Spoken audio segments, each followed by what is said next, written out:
माननीय पोलीस निरीक्षक महोदय, उरुणेश्वरपूर पोलीस स्टेशन, जिल्हा सांगली। विषय: धार्मिक द्वेष पसरवणे, आक्षेपार्ह सोशल मीडिया पोस्ट प्रसारित करणं, जीवे मारण्याच्या धमक्या देणं व समाजात तणाव निर्माण करण्याप्रकरणी अनिल देवळेकर व संबंधितांवर तात्काळ गुन्हा दाखल करण्याबाबत।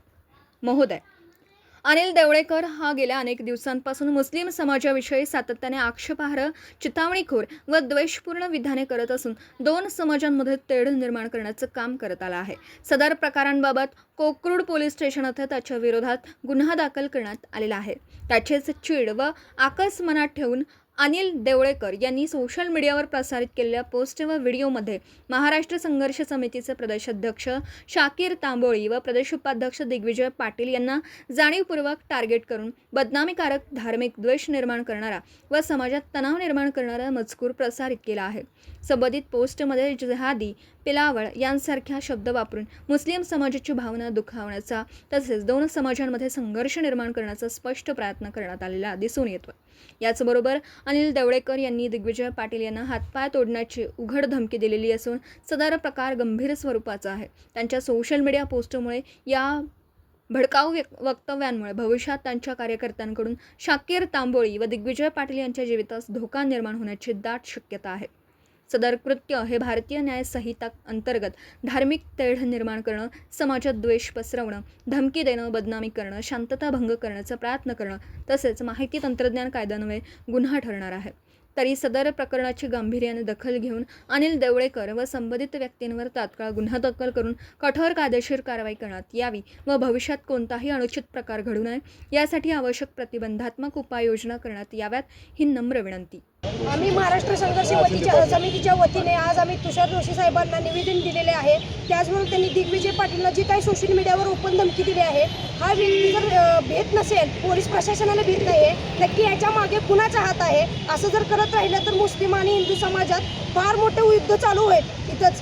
तर आपण सर्वांनी या नागरिकांनी पण दखल घेतली पाहिजे आणि ह्या प्रभावामुळे कोकरूड गावातली 7 परिवार 7 तारखेला गाव सोडून चाललेले आहेत। प्रशासन याला उत्तर काय देणार? प्रशासन FIR दाखल करत नाही। हा कायदा NCR म्हणून त्यांनी हे करायला लागलेले आहे। कायद्यामध्ये NCR बसते असं सांगत आहेत। FIR जर दाखल होत नसेल तर प्रॉब्लेम होऊन जाईल सर्वांना। कोकरूड गावामधील अनिल देवळेकर नावाचा इसम अर्धवट अभ्यास असणारा, स्वतःला महाराज अशी त्याने उपमा देणारा हा बोंडू महाराज याने काही महिन्या अगोदरपासूनच हिंदू मुस्लिम समाजामध्ये जाणून बुजून तेढ निर्माण करणारे स्टेटमेंट द्यायचे, बारक्या पोरांना आश्रममध्ये चुकीच्या पद्धतीचं अभ्यास द्यायचं, या पद्धतीनं त्यानं आजपर्यंत कार्य केलेलं आहे। त्याच्या विरोधामध्ये आमच्या प्रदेशाध्यक्ष शाकीरबाई तांबोळी यांनी कोकरूड पोलीस स्टेशनमध्ये FIR दाखल करण्यासाठी गेला असता तिथं देवळेकर याच्या नावानं NCR दाखल केली आणि NCR दाखल केल्यानंतर या अनिल देवळेकर इसमने फेसबुक माध्यमातून शाकीरबाई तांबोळी, प्रदेशाध्यक्ष व प्रदेश उपाध्यक्ष दिग्विजय पाटील यांना हातपाय मोडण्याची, जीवे मारण्याची धमकी दिली। त्यांच्या विरोधामध्ये आज आम्ही SP कार्यालयामध्ये घुगे साहेबांना आमच्या सांगली शहर जिल्हा संघर्ष समिती संघटनेच्या माध्यमातून याच्यावरती कठोर कारवाई करावी आणि याच्या नावाने FIR दाखल करावी आणि ह्या व्यक्तीने यानंतर कुठल्याही समाजाबद्दल विवादित स्टेटमेंट देता कामा नये याची दखल घ्यावी ही आम्ही आज इथं निवेदनच्या माध्यमातून मागणी केलेली आहे।